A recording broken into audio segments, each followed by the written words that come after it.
African dance and music history. Dance is worship with the body.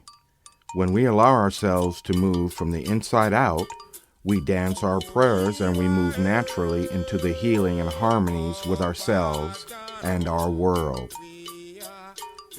Traditional dance movements were often drawn from observations of the external world, from watching the animals, the elements, such as water, earth, wind, and fire, and everyday movement of people.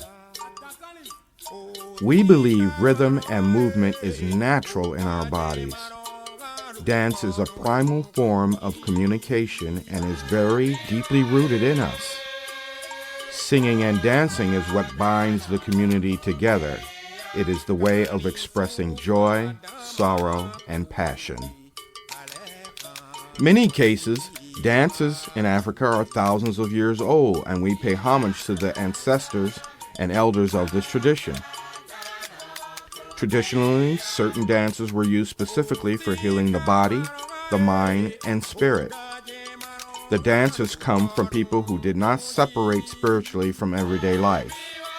African dances were performed for any significant rite or passage from birth to death. African drumming. Drumming is an essential component of African dance. The energy of the drum forms an important triad of music, dance, and song that is very important in African tradition. There is a certain heartbeat that you feel when you connect with the rhythm of the drum. We would like for you to take a moment and feel the heartbeat.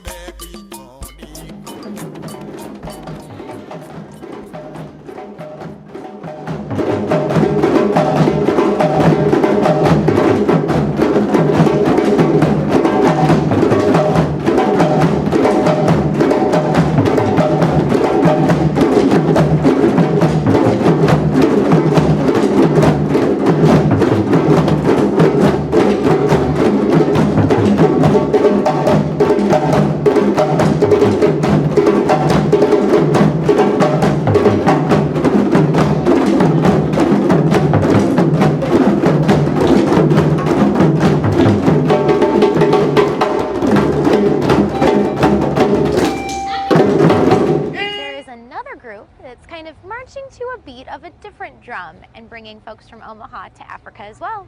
Take a look. You're taken to the rhythm of another place.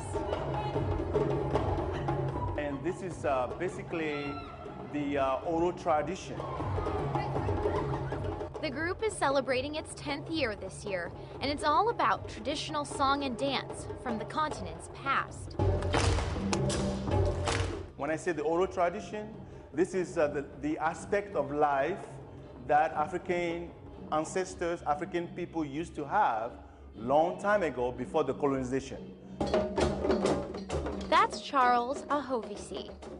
Yeah, just like that. A professional dancer, drummer, performer, choreographer, stage costume designer, and tailor from West Africa. He started the nonprofit to share his history with students after he moved to Omaha. What started as a one-man show in schools now consists of nearly 24 dancers and drummers. Artists who have all come together, not all with the same past ancestry, but spreading a shared passion nonetheless. The ability to share such beauty with the rest of the world is very important to us. Marching to the beat of their drum, educating others and the community along the way.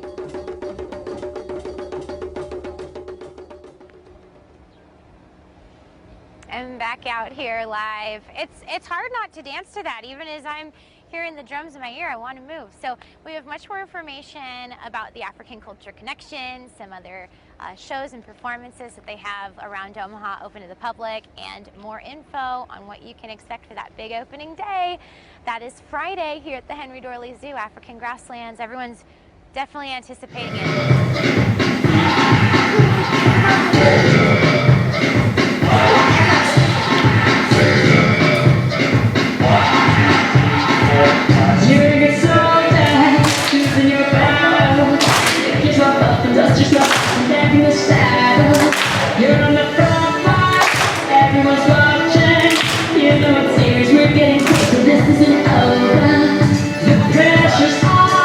These students are learning choreography to the African sofa dance. The dance is used to celebrate a good hunting day. Now, today is not the first day the students have been learning about African culture since Monday.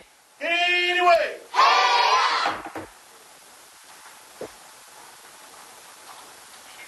The students are being taught by Charles Ahovisi, the founder of a nonprofit organization called African Culture Connection in Omaha. Students learned popular life in West Africa, drumming, and sofa rhythm on Monday and Tuesday. Today and tomorrow, the students will focus on their sofa dance choreography before presenting the dance to parents and community members on Friday. The organization hopes to spread the African culture through oral tradition and demonstrations instead of just books and movies. By learning African culture, African dance and drumming, you can open yourself. You are open-minded. You will, you can allow yourself to learn about other culture, to accept your neighbor, have more respect, for your friends and family and all that. According to Ahovisi, every aspect of African life has a specific dance and drumming rhythm. The students were given homework to practice their dance before the big presentation. Now, the first-hand demonstration hopes to open young students' eyes to other cultures of the world. The fourth grade sofa dance presentation on Friday will be held at the Sydney High School.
The continent of Africa is the second largest continent after Asia.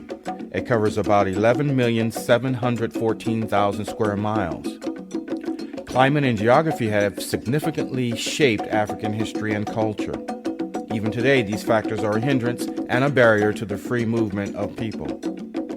The continent itself is an immense plateau broken by narrow mountain ranges and coastal plains. The longest river in the world, the Nile, flows through the northeast portion of Africa. In the northern section is also found the world's largest desert, the Sahara. In the southwestern Congo region are some of the densest rainforests in the world. Much of the continent is grassland inhabited by a diverse animal population.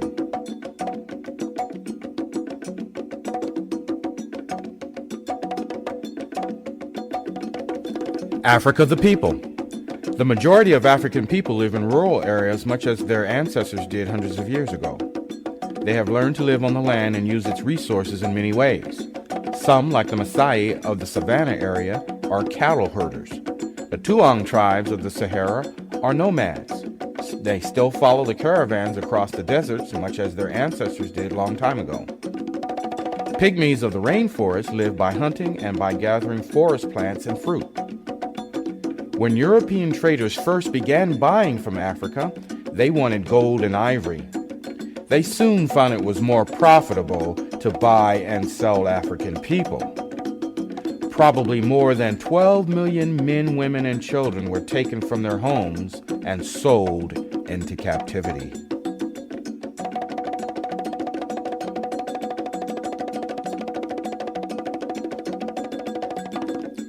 African villages and cities. Homes built from earth, wood, grass, animal hides, and skins are still built all over Africa today. Homes may be in a village or town or isolated in farmlands. In the